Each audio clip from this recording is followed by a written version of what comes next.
जय हिंद दोस्तों, स्वागत है आपका सोशियोलॉजी क्लासेस के हमारे यूट्यूब चैनल पे।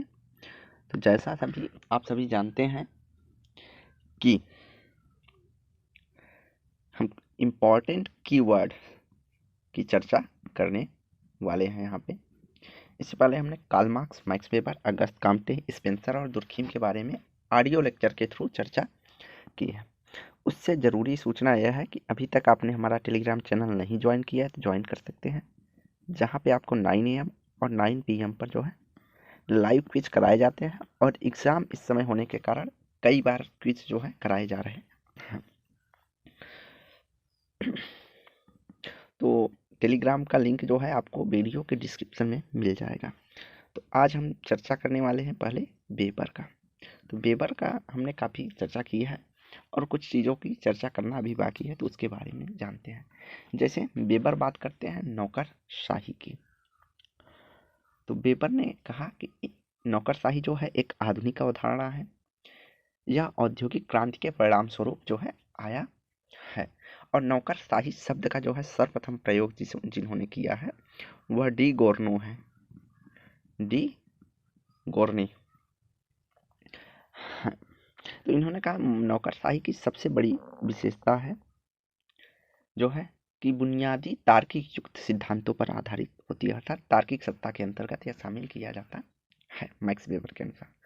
इन्होंने कहा एक नियम और क्रमबद्ध प्रणाली होती है जिसके माध्यम से नौकरशाहों का निर्धारण होता है और कार्य करते हैं।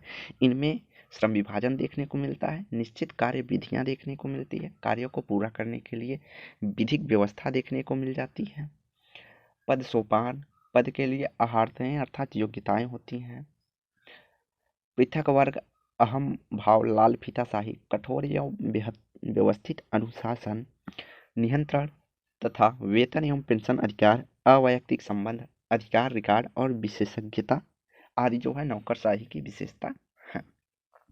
इनके अलावा एक वेबर का अन्य महत्वपूर्ण कॉन्सेप्ट है त्रिस्तरीय सिद्धांत। तो इन्होंने जो मार्क्स का एक स्तरीय सिद्धांत था, आर्थिक निर्धारणवादी सिद्धांत था, उसके विपरीत इन्होंने त्रिस्तरीय या बहुस्तरीय मल्टी डायमेंशनल ऑफ या 3 स्टेज थियरी जो है दिया हुआ है। और मैक्स वेबर के स्तरीकरण के सिद्धांत को शक्ति का सिद्धांत भी कहा जाता है। इन्होंने कहा कि सामाजिकृत और कुछ न होकर समाज जो संगठित शक्ति में निहित होती है उसका अभिव्यक्ति मात्र है। इसको इन्होंने 3 टाइप में बांटा है। पहला जो है वर्ग, दूसरा इन्होंने परिस्थिति और तीसरा दल अर्थात पार्टी की बात की है। वर्ग, परिस्थिति और पार्टी अर्थात दल की बात कही है। तो यही जो है इनका, तो वर्ग, परिस्थिति और दल की बात करते हैं। तो क्लास, स्टेटस एंड पावर कह सकते हैं इसको। तो क्लास, स्टेटस एंड पावर की इन्होंने बात कही है। तो इन्होंने कहा कि जो वर्ग का निर्धारण होता है वह आर्थिक शक्ति के कारण होता है। परिस्थिति का निर्धारण हमारा जो होता है वह राजनैतिक या पॉलिटिकल पावर के हिसाब से होता है। और तीसरा इन्होंने सामाजिक शक्ति अर्थात सोशल पावर, जो दल एवं पार्टियां होती हैं उनको सोशल पावर के अंतर्गत रहा है। इन्होंने वर्ग निर्माण के लिए 3 आवश्यक दशाएं भी बताई हैं। ये महत्वपूर्ण इंपॉर्टेंट है कि किसी वर्ग का निर्धारण कैसे होता है। पहला लाइफ चांस अर्थात जीवन अवसर, दूसरा इन्होंने आर्थिक हित बताए हैं,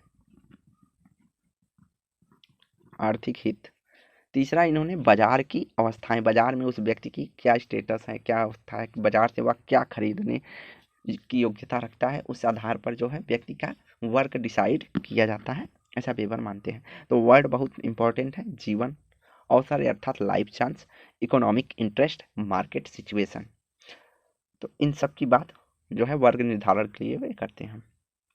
इन्होंने कहा कि एक वर्ग ऐसे व्यक्ति का समूह है जिनको एक समान जीवन अवसर प्राप्त होते हैं। एक वर्ग की स्थिति बाजार परिस्थिति में समान होती है।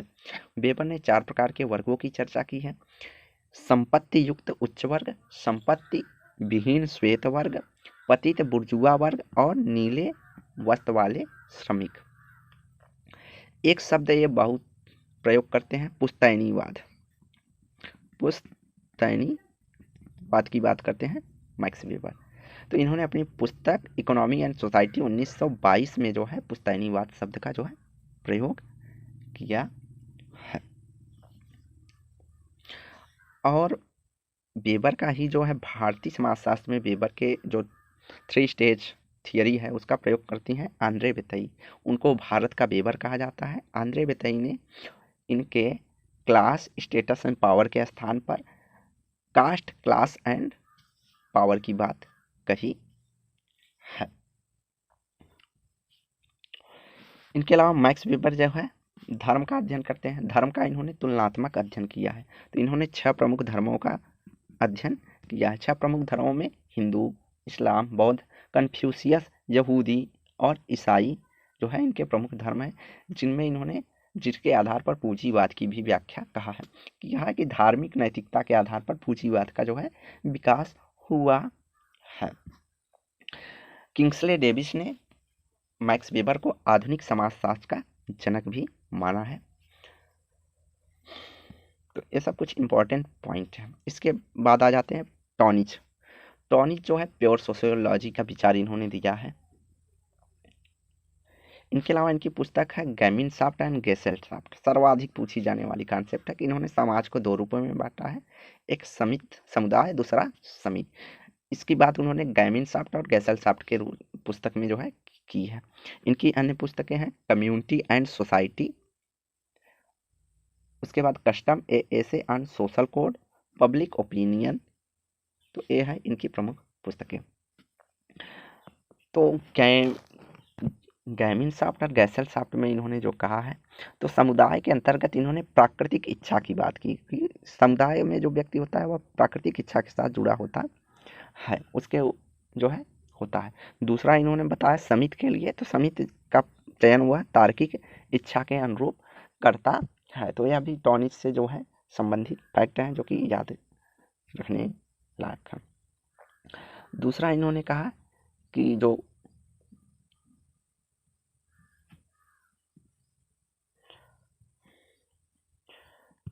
समुदाय होते हैं वहाँ पे हमारे अनौपचारिक संबंध पाए जाते हैं और समुदायात्मक समाज देखने को मिलता है, अर्थात सामूहिक समाज देखने को मिलता है। दूसरी ओर समिति की बात जो इन्होंने की है वहाँ पे औपचारिक और अनुबंधात्मक संबंध की इन्होंने चर्चा की है या नियमों की चर्चा की है। और समीमात्मक समाज अर्थात समीत वाले समाज पाए जाते हैं।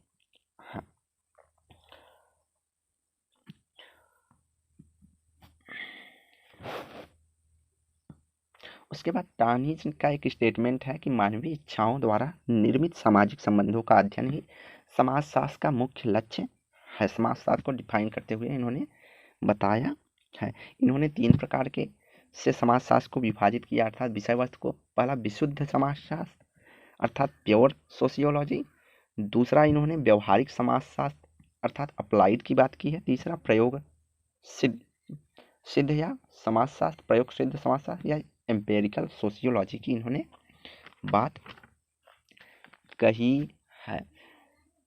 उसके बाद क्या आ जाते हैं, इन्होंने सामाजिक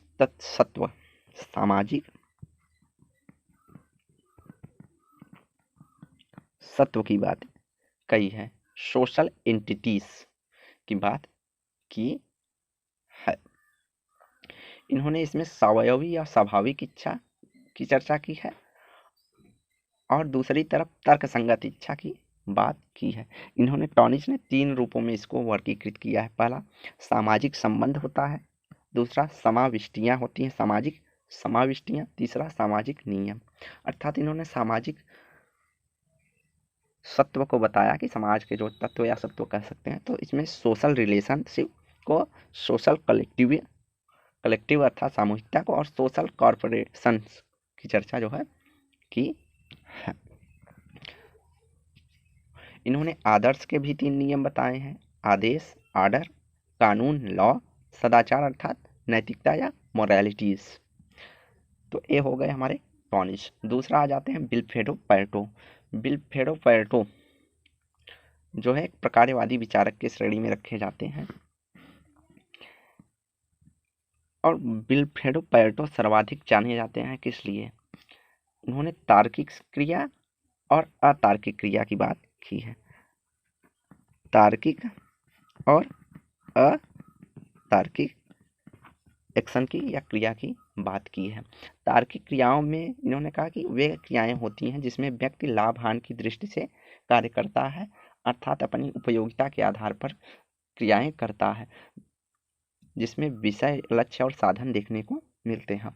वहीं अतार्किक क्रिया में इन्होंने भावनात्मक पक्षों को रखा कि भावनाओं में आकर व्यक्ति जो क्रियाएं करता है जिसमें लाभ हानि का कोई महत्व नहीं होता है, उचित अनुचित का कोई ध्यान नहीं रखता है, वैसी क्रियाओं को इन्होंने अतार्किक या अतर्क संगत या भावनात्मक क्रिया की श्रेणी में रखा है।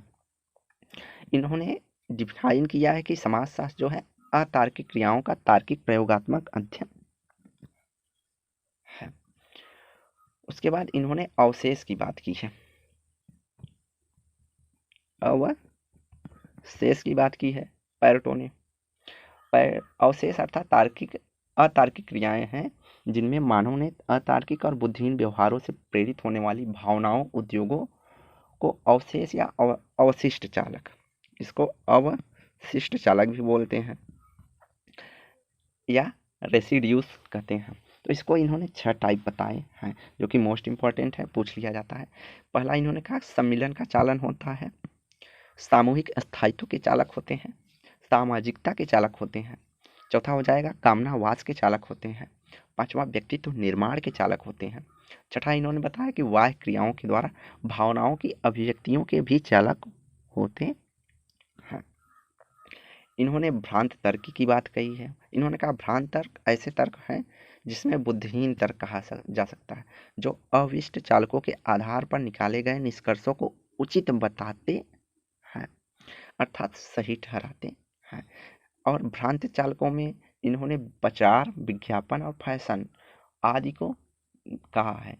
कहा कि भ्रांत तर्क क्रियाएं ऐसा व्यापक समूह बना लेती हैं जिसमें कर्ता अपने व्यवहार की तार्किकता और औचित्य को स्थापित करने का प्रयत्न तो करता है, लेकिन वो चीज़ें वैसी रहती नहीं हैं। भ्रांत तर्क इसलिए कहा जाता है क्योंकि सामान्य या साधारण मत के विपरीत अतर्कसंगत और अप्रयोग सिद्ध व्यवहारों पर आधारित करके, जैसे प्रचार हमें दिखाया जाता है कि जैसे एक प्रचार आता है फेयर लवली का ही ले लीजिए, तो लोग दिखाते हैं फेयर लवली लगाने से लोग गोरे हो जाते हैं, लेकिन ऐसा होता नहीं है।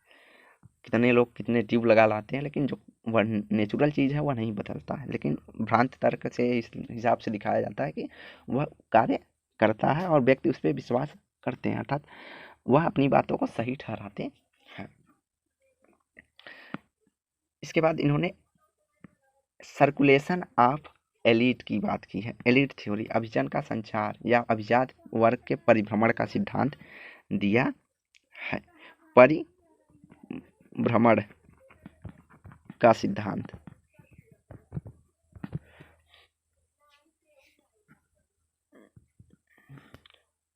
तो परिभ्रमण का इन्होंने सिद्धांत दिया है। तो एलीट शब्द से जो तात्पर्य है, और सबसे पहले एलीट शब्द इन्होंने ही प्रयोग किया, इसके बाद अन्य लोगों ने भी किया है। तो एलीट शब्द में इन्होंने रखा कि ऐसे सम्मानित या उच्च परिस्थिति वाले व्यक्ति को इन्होंने एलीट कहा है, जैसे डॉक्टर, इंजीनियर, वैज्ञानिक, नेता, अभिनेता, ये सभी को एलीट पैरेटो मानते हैं। पैरेटो मार्क्स के जो सामाजिक परिवर्तन है उसको ठीक विपरीत मानते हैं। जहाँ मार्क्स ने कहा सर्वहारा को उत्तरदायी माना है परिवर्तन के लिए, वहीं इन्होंने कहा कि परिवर्तन अभिजन वर्गों के कारण होगा। मार्क्स कहते हैं कि परिवर्तन सर्वहारा वर्ग करेगा, लेकिन पैरेटो कहते हैं कि परिवर्तन बुर्जुआ वर्ग करेगा या एलीट सोसाइटी के लोग परिवर्तन करेंगे। इन्होंने 2 प्रकार के राजनीति में 2 प्रकार के अभिजन बताए हैं। एक शासक वर्ग या रूलिंग क्लास, दूसरा नॉन शासक वर्ग अर्थात गैर शासक वर्ग। तो इन्होंने कहा जो शासक वर्ग होता है वह शेर की तरह होता है और गैर शासक वर्ग जो होता है वह लोमड़ी की तरह होता है। तो राजनीतिक क्षेत्र में इन्होंने इसे ही सर्किल, देखो ये हो गया शासक वर्ग हमारा ऊपर और नीचे गैर शासक वर्ग हो गया। तो इन्होंने कहा कि जब शासक वर्ग अपनी नियमहीनता मतलब अपने शक्ति का दुरुपयोग करेगा, अपने मूल्यों को खोता जाएगा, तो यहाँ पे एक लोमड़ी होगी। शेर और लोमड़ी का सिद्धांत भी इसे कहा जाता है। तो एक लोमड़ी होगा जो गैर शासक वर्ग होगा, वह अपने मूल्यों के कारण यहाँ पर आएगा और शासक वर्ग को ढकेल कर गैर शासक वर्ग में पहुँचाएगा। तो वो कहा इन्होंने ये सर्किल हमेशा चलती रहेगी, कुछ समय यह भी सत्ता में रहेगा, उसके बाद उसका भी मूल्यों का ह्रास होगा फिर। तो इन्होंने इसी को कहा कि अभिजन वर्ग के परिभ्रमण का सिद्धांत। तो राजनीतिक वर्ग में इन्होंने शेर और लोमड़ी की बात की है। आर्थिक क्षेत्र में सट्टेबाज और किरायाजीवी विश्वासियों, दो वर्ग बताएं, सट्टेबाज, दूसरा किरायाजीवी या विश्वासी वर्ग। आदर्शात्मक क्षेत्र में विश्वासी और अविश्वासी क्षेत्रों की इन्होंने चर्चा की है। प्लेटो ने इतिहास को कुलीन तंत्रों का कब्रगाह कहा है। मोस्ट इनका स्टेटमेंट है जो कि एग्जाम में बार बार पूछा जाता है। इसके बाद आ जाते हैं आप विल्फ्रेडो प्लेटो। इन्होंने कल्याण संबंधित एक सिद्धांत दिया है। इस सिद्धांत के अनुसार उन्होंने कहा कि वैध कल्याण सुधार से तात्पर्य ऐसे विशिष्ट परिवर्तन से है जिसके द्वारा बिना किसी दूसरे व्यक्ति की स्थिति बिगाड़े हुए, मतलब बिना किसी को नुकसान पहुंचाए हुए, हम अपनी स्थिति में जो है प्रगति करें और कम से कम कुछ लोगों की व्यक्ति की स्थिति में सुधार करें। यह एक ऐसा बाजार विनिमय है जो किसी व्यक्ति के प्रतिकूल पर प्रभावित नहीं करता है। प्लेटो ने इसे सुधार कहा है। प्लेटो ने कहा हम किसी को हानि पहुंचाए बिना किसी दूसरे व्यक्ति की स्थिति या स्टेटस में सुधार करें तो वह हमारा क्या हो जाएगा, सामाजिक कल्याण का सिद्धांत इनका। इसके बाद इन्होंने कहा सत्य की खोज करो भले ही वह स्वर्ग हो या नरक में हो। प्लेटो का यह स्टेटमेंट है कि सत्य की खोज करो भले वह स्वर्ग में हो या नरक में हो। तो प्लेटो को बुर्जुआ आजी मार्क्स कहा जाता है। बुर्जुआजी मार्क्स, तो यह एक बार एग्जाम में पूछा गया था कि बुर्जुआजी मार्क्स किसे कहा जाता है। तो उस समय क्या है, ऑप्शन में आपके प्लेटो नहीं दिए थे, तो वहाँ पे वेबर को जो है राइट आंसर माना था। इनकी एक पुस्तक है माइंड एंड सोसाइटी। तो माइंड एंड सोसाइटी,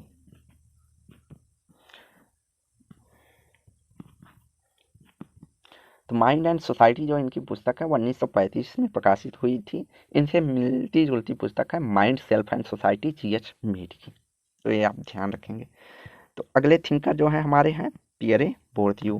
पियरे बोर्दियू से भी पूछा जाता है। बोर्दियू मुख्यतः किस लिए जाने जाते हैं, सांस्कृतिक पूंजी के लिए, कल्चरल कैपिटल के लिए जाने जाते हैं। बोर्दियू ने मुख्यतः ज्ञान, संस्कृति और शक्ति के बीच पाए जाने वाले संबंधों का अध्ययन अपने अनुसंधान में किया है और इनके बीच जो है खाई को जो है पाटने का कार्य किया है। बोर्दियू ने वर्ग के विश्लेषण के लिए संपत्ति के 4 स्वरूपों की चर्चा की है। आर्थिक, सामाजिक, सांस्कृतिक तथा प्रतीकात्मक संपत्ति का इन्होंने उल्लेख किया है। इनके अलावा बोर्दियू वर्ग संस्कृति की बात करते हैं कि जिसके माध्यम से प्रत्येक वर्ग की सांस्कृतिक विशेषताओं को समान विचारधारा, अनुभूति और व्यवहार को रेखांकित किया है। तो पियरे बोर्दियू की एक पुस्तक रही है डिक्सटेंशन, जो है सर्वाधिक पूछी जाने वाली पुस्तक है डिक्सटेंशन। और इन्होंने प्रमुख जो है अवधारणाएं दी हैं, उनमें सांस्कृतिक पूंजी, कल्चरल कैपिटल, सांस्कृतिक पुनरुत्पादन, सांस्कृतिक कल्चरल रिप्रोडक्शन, सांस्कृतिक संरचनावाद, वर्ग संस्कृति क्लास कल्चर की बात की है, सामाजिक पुनरुत्पादन, प्रभुत्व की संस्कृति डोमिनेंट कल्चर की बात कही है। और डोमिनेंट कल्चर को ही इन्होंने कल्चर कैपिटल कहा है। तो यह बोर्दियू से संबंधित कुछ कॉन्सेप्ट थे। इसके बाद हमारे आ जाते हैं कुछ अदर कॉन्सेप्ट जो है, जैसे सी राइट मिल्स हो गए। सी राइट मिल्स ने भी शक्ति अभिजात की बात कही है। राइट मिल्स जो है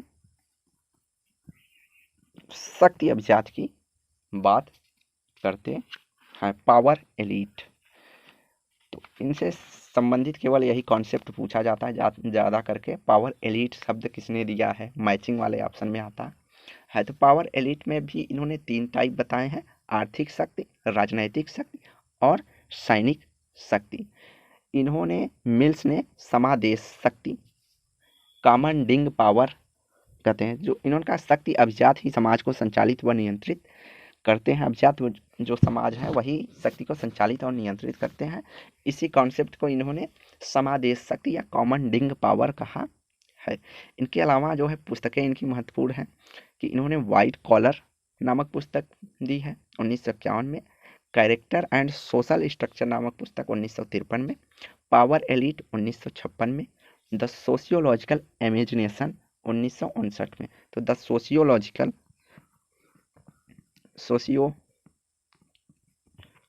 जो इमेजिनेशन पुस्तक है इनकी बार बार पूछी जाती है। उसके बाद listen Yankee the revolution of Cuba नामक पुस्तक भी इन्होंने दिया है। अन्य कॉन्सेप्ट जो है इस प्रकार है मिलते जुलते कि पावर एलीट। तो पैरेटो ने सबसे पहले एलीट शब्द की बात की, सच्चिदानंद जिन्होंने हरिजन एलीट की बात की है, राइट मिल्स पावर एलीट की बात करते हैं, मुस्का जो है सर्वप्रथम शासक वर्ग और शासित वर्ग की चर्चा की है, रूलिंग क्लास और रूल्ड क्लास की। उसके बाद वेबलन जो है विलासी वर्ग की बात करते हैं। तो एक कुछ मिलते जुलते कॉन्सेप्ट थे जो कि पावर एलीट सबसे मिलते हैं। इनके बाद आ जाते हैं पीए सोरोकिन। तो सोरोकिन को सांस्कृतिक निर्धारणवादी के नाम से जाना जाता है।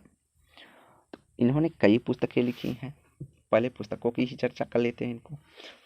तो इन्होंने क्राइम एंड पनिशमेंट पुस्तक दी है 1983 में, एलिमेंट ऑफ सोशियोलॉजी 1919 में, सिस्टम ऑफ सोशियोलॉजी 1920-21 में, द सोशियोलॉजी ऑफ रिवोल्यूशन 1925 में, सोशल मोबिलिटी 1927 में, कॉन्टेम्पररी सोशियोलॉजिकल थियरी 1928 में, सोशल एंड कल्चरल डायनेमिक 1937 में महत्वपूर्ण पुस्तक है, बार बार पूछी जाती है, the crisis of our age 1940, man and society in calamity 1942, socio culture causality space time नामक पुस्तक 1945 में इन्होंने दी है, सोसाइटी कल्चर एंड पर्सनालिटी 1947 में दी है, the American sex revolution 1957, power and morality 1959 और सोशियोलॉजिकल थियरी ऑफ टुडे 1966 जो है इनकी प्रमुख पुस्तकें रही है। तो सोरोकिन के अनुसार जो समाजशास्त्र है वह अंतःक्रियाओं का अध्ययन करने वाला विज्ञान है, सामाजिक अंतःक्रियाओं का अध्ययन करने वाला विज्ञान है। तो इन्होंने सामाजिक अंतःक्रियाओं को 3 भागों में विभाजित किया है। पहला एकता युक्त सामाजिक अंतःक्रिया, दूसरा संघर्ष युक्त सामाजिक अंतःक्रिया, तीसरा इन्होंने मिश्रित सामाजिक अंतःक्रिया की बात कही है। तो जो इनका मिश्रित सामाजिक अंतःक्रिया है इसके अंतर्गत इन्होंने 3 स्वरूपों की चर्चा की है, जिसमें संगठित स्वरूप, असंगठित स्वरूप, विघटित स्वरूप की चर्चा की है। 3 प्रकार के संबंधों की बात इन्होंने की है, पारिवारिक संबंध, अनिवार्य संबंध या संविधात्मक या मिश्रित संबंध की बात जो है सोरोकिन करते हैं। तो इन्होंने परिवर्तन के सांस्कृतिक सिद्धांत की बात कही है। तो इनके जो 3 संस्कृति हैं ये महत्वपूर्ण हैं, जिसमें इन्होंने पहला बात किया है इंद्रिय परक संस्कृति की, दूसरा इन्होंने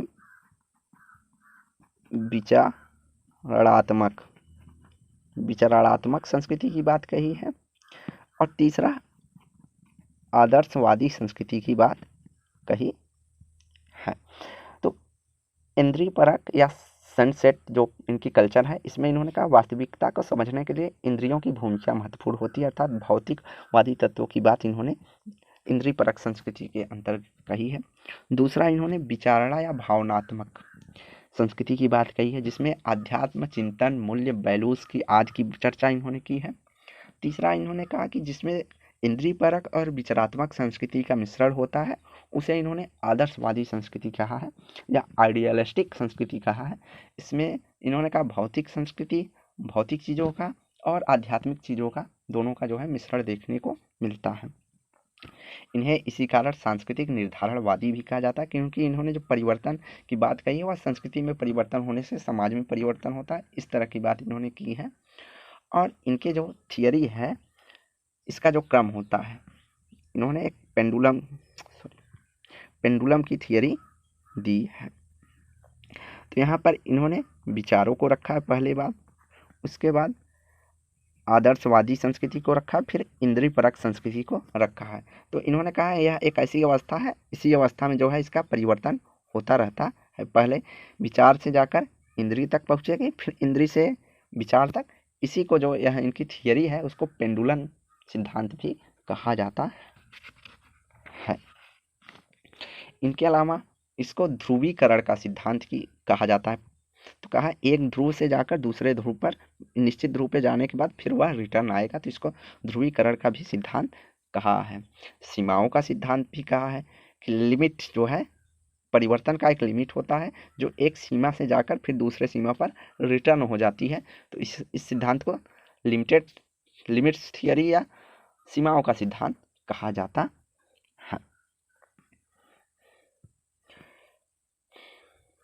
और इनके सांस्कृतिक परिवर्तन के सिद्धांत को सामाजिक सांस्कृतिक गतिशीलता का सिद्धांत भी कहा जाता है। इनके अलावा सामाजिक परिवर्तन का अंतर्भूत सिद्धांत भी इसी थियरी को कहा जाता है। तो यह थे सोरोकिन के कुछ महत्वपूर्ण फैक्ट। इनके अलावा बात कर लेते हैं टालगट पार्सन्स की। टालगट पार्सन्स भी मोस्ट इम्पॉर्टेंट है। तो टालगट पार्सन्स को संरचनात्मक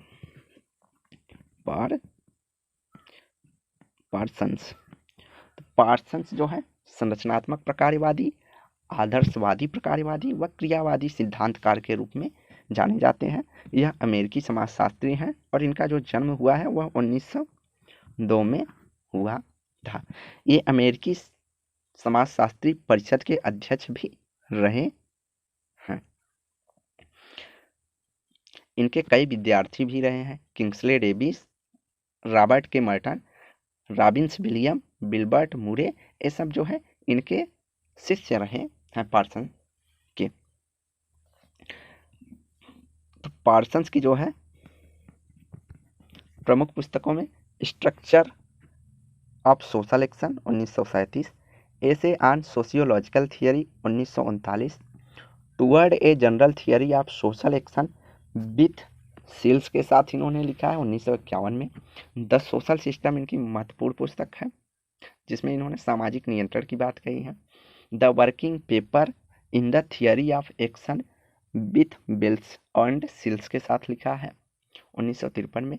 economy and society with Smelser के साथ इन्होंने लिखा है। Economy and society with Neil J Smelser के साथ 1956 में लिखा है।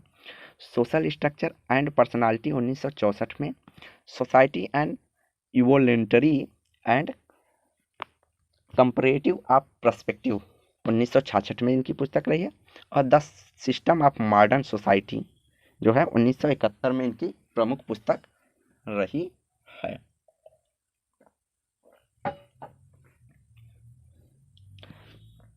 उसके बाद इन्होंने कई थियरियाँ दी हैं। जो इनकी महत्वपूर्ण थियरी है उसमें सोशल एक्शन थियरी अर्थात सामाजिक क्रिया का सिद्धांत जो है इनकी प्रमुख रही है। उसके बाद सामाजिक व्यवस्था की सिद्धांत इन्होंने दी है, सामाजिक व्यवस्था का सिद्धांत। उसके बाद प्रकार्यात्मक सिद्धांत जो है इनकी 3 महत्वपूर्ण थियरी रही है। तो सोशल एक्शन ठीक इन्होंने, क्योंकि इन्होंने वेबर, पैरेटो और रिकार्डो एडम स्मिथ जैसे विचारों को पढ़ा था और उनको अस्वीकार किया। अस्वीकार करते हुए जहाँ वेबर जो है 2 व्यक्तियों की अनिवार्यता और प्रत्युत्तर को अनिवार्य मानते हैं सामाजिक क्रिया के लिए। वेबर कहते हैं कि जब 2 व्यक्ति होंगे, जैसे एक उदाहरण उनका आता है वेबर का कि 2 व्यक्ति आपस में साइकिल से जा रहे हैं और टकराए, और जो टकरा कर वो चले जाते हैं उठने के बाद, तब वह सोशल एक्शन नहीं है। और टकराने के बाद जब वह घूसेबाजी करते हैं, लड़ाई करते हैं, तो वह सोशल एक्शन कहा जाएगा, ऐसा वेबर मानते हैं। लेकिन ठीक विपरीत पार्सन्स क्या कहते हैं? पार्सन्स कहते हैं कि सामाजिक एक्शन व्यक्ति अकेला होने के कारण भी कर सकता है। किसी एक्शन क्रिया करने के लिए इन्होंने 3 तथ्यों की बात की है: कर्ता, परिस्थिति अभिप्रेरणा। इन्होंने किसी एक के अभाव में क्रिया नहीं हो सकती। तो इन्होंने एक्टर की बात की है, सिचुएशन की बात की है, मोटिवेशन की बात की है। कहा इन तीनों के कारण ही जो है सामाजिक क्रिया होती है। और इनकी जो सामाजिक क्रिया का सिद्धांत है वह क्रिया का स्वैच्छिक सिद्धांत के नाम से भी जाना जाता है, वॉलेंटरी थियरी ऑफ एक्शन। तो क्रिया का स्वैच्छिक सिद्धांत। इन्होंने 3 प्रकार की अभिप्रेरणा मोटिवेशन की 3 प्रकार की मोटिवेशन की चर्चा जो की है, उसमें सौंदर्यात्मक अभिप्रेरणा होती है, जिसमें व्यक्ति सौंदर्य बोध से प्रभावित होकर क्रियाएं करता है। जैसे व्यक्ति किसी प्रकार का साहित्य, फिल्म, कविताएं आदि पसंद करेगा, इसका निर्धारण उसकी सौंदर्यात्मक अभिप्रेरणा के माध्यम से होती है। संज्ञानात्मक अभिप्रेरणा कॉग्निटिव मोटिवेशन की बात की है इन्होंने। इसमें कहा कि इसमें सूचनाओं के आधार पर साधनों तक संयोजित किया जाता है, अधिकतम संतुष्टि प्राप्त कर सके। उसके बाद इन्होंने कहा मूल्यांकनात्मक अभिप्रेरणा, चूंकि कर्ता का मुख्य उद्देश्य जो होता है अधिकतम से अधिकतम अपने आप को संतुष्ट करना, तो इसलिए वह वस्तुओं के बीच तुलना करता है कि कौन सी वस्तु हमें ज़्यादा लाभ प्रदान करेगी। उस आधार पर व्यक्ति जो है एक्शन करता है। इसी प्रकार की 3 प्रकार के क्रियाओं को इन्होंने चर्चा की है कि एक अभिव्यंजक या सामाजिक क्रियाएं। इन क्रियाओं में इन्होंने भावनाओं का जो है विशेष महत्व दिया है। कहा कि जब व्यक्ति राग, द्वेष, प्रेम, घृणा आदि के आधार पर कोई एक्शन करता है, इसे भावनात्मक एक्शन या अभिव्यंजक सामाजिक क्रिया की श्रेणी में इन्होंने रखा है। दूसरा, इन्होंने साधात्मक या नैमित्तिक सामाजिक क्रिया की बात की है।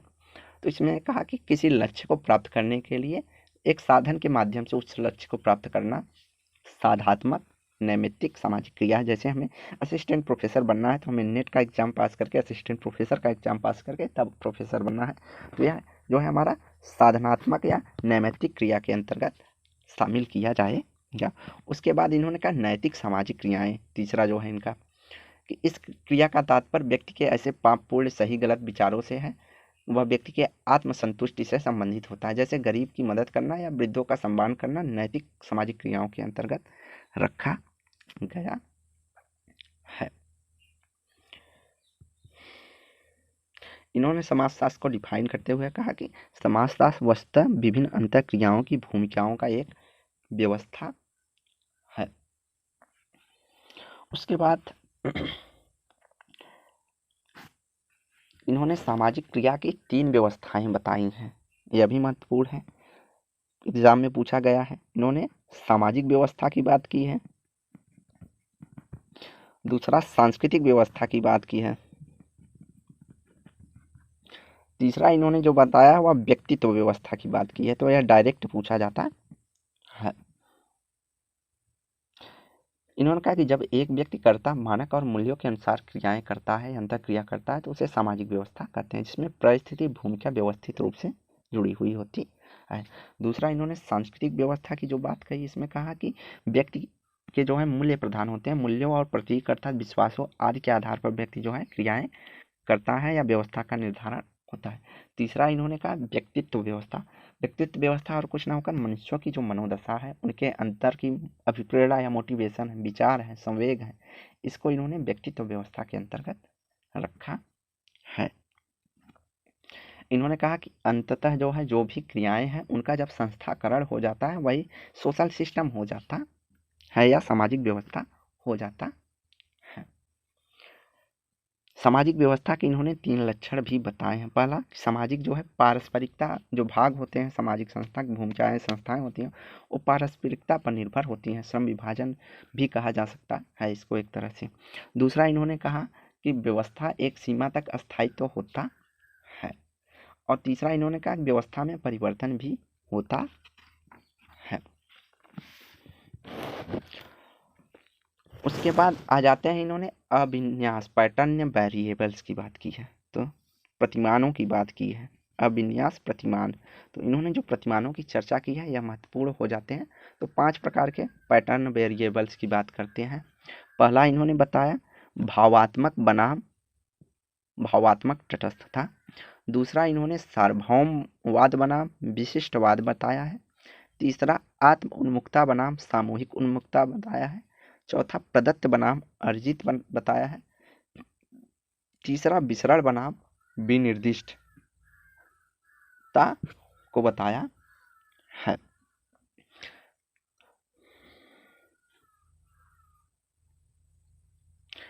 तो इन्होंने कहा कि अगर हमें सामाजिक व्यवस्था को बनाए रखना है तो उसके लिए कुछ आवश्यक शर्तें भी होती हैं, प्री रिक्वेस्टीज होती हैं, जिसके बिना सामाजिक व्यवस्था जिंदा नहीं रह सकती है। पार्सन्स के जो इस सिद्धांत है इसी को प्रकार्यात्मक सिद्धांत या फंक्शनल थियरी कहा गया है। तो प्री रिक्वेस्टीज या प्रकार्यात्मक पूरी आवश्यकताएं जो हैं ये बहुत महत्वपूर्ण इनका थियरी है। इसमें जो इन्होंने बताया वह एजिल मॉडल बताया, AGIL एजिल मॉडल जो बताया है इन्होंने। इसमें ए से आपका हो गया अनुकूलन या एडॉप्टेशन। दूसरा इन्होंने गोल, जी से गोल अर्थात लक्ष्य को बताया है।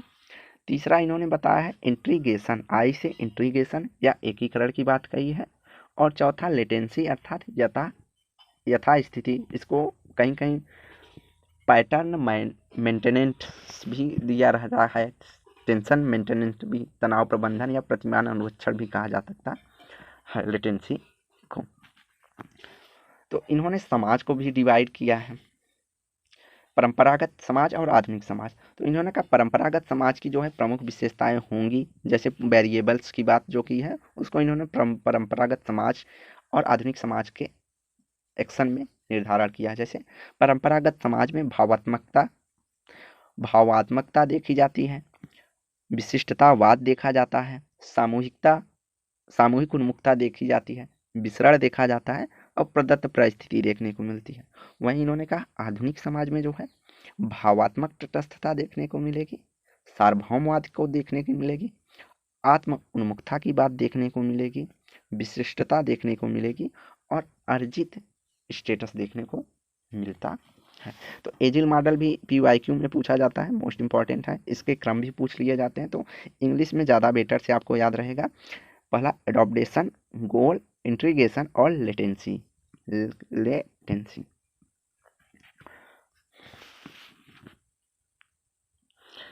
इन्होंने सोशल कंट्रोल की बात कही है अपनी पुस्तक द सोशल सिस्टम में। तो सोशल कंट्रोल के लिए इन्होंने 3 चीज़ों की आवश्यकताएं बताई है, अनुनय, अवरोधन, पृथक्करण। इन्होंने 2 प्रकार की संस्थाओं की बात की है, प्राथमिक संस्था और द्वितीयक संस्था। प्राथमिक संस्था में जो है इनका कहा है, प्राथमिक संस्थाएं जो है 2 प्रमुख कार्य बताते हैं, व्यक्तित्व का निर्माण और व्यक्तित्व का स्तरीकरण। यह भी पूछा गया है एग्जाम में कि प्राथमिक संस्थाओं के कार्य को इन्होंने किस रूप में विभाजित किया है। तो प्राथमिक संस्थान में इन्होंने परिवार को रखा है कि इन्होंने कहा परिवार जो होता है, परिवार वह कारखाना है जहाँ व्यक्तित्व का उत्पादन होता है। दूसरा इन्होंने द्वितीयक संस्थाओं की बात की है, तो यह भी पूछा जाता है। तो इन्होंने वेश्यावृत्ति को द्वितीयक संस्था में रखा है और इन्होंने कहा वेश्यावृत्ति जो है, वेश्याएं जो है समाज के लिए सेफ्टी वाल्व का कार्य करती हैं, व्यक्तियों को नियंत्रित रखती है ताकि अपराध न हो। अब एक कॉन्सेप्ट और पूछा जाता है जो इनका एजिल मॉडल से ही जुड़ा हुआ है, तो वह इस तरह से है।